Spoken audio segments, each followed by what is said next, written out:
I want to take the time out to congratulate Romain Messam from Roscommon, who has won the Cadet Battalion Regiment. He is the first Jamaican to have won this award in 77 years of Jamaican history. Congratulations, Romain. We are so proud of you. Continue to keep up the good work to make your family proud and everyone. Please remember to like and share, subscribe to this channel.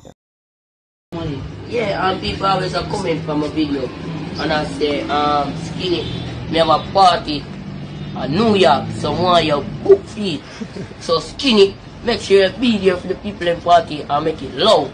So the people them know say, a DJ Skinny on the scheme already and them know say my summer party I go loud and be a girl I go roll out with. Because them know say my thing I go normal.